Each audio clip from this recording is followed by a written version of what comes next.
why take this chance? Like, this is a technology that, as you pointed out, is flopped for a lot of different companies. Why would Apple take this challenge? Like, why risk taking the L? They don't really fail much. Yeah. Well, I will remind you that back in 2007, when Apple announced the iPhone, a lot of people said, you know, the smartphones they're okay for geeks, but they're really annoying. The internet's not that fast. They don't really have good apps. And it's not something most people want to deal with.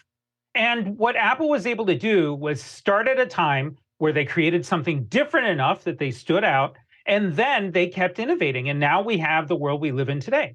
So look, it could be that this is going to be a major belly flop, and that always is a potential, right? Especially for something that's been cooking for this long. They've been working on this reportedly for more than a decade.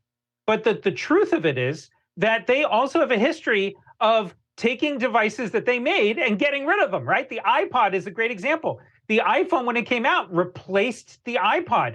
If this thing really is the future, and a lot of people do believe that at some point in the future, it might be Star Trek future, at some point we won't have screens and we'll be using computers like this, then Apple is on the right track. Apple is coming in and they're saying, look, we've got an idea. Why don't we just make this thing get rid of all of your screens, right? You hate your TV isn't big enough, your phone isn't big enough, you hate looking at your laptop, fine. You put this thing on, we don't know how much it is, and it will actually replace the screens in your home. You'll still see the world around you. And also, it's able to work with a lot of the apps we all know. And it appears as though they think that is going to be the thing that makes you want to put it on every day. Ian, it looks expensive. Did you say we don't know how much it cost yet?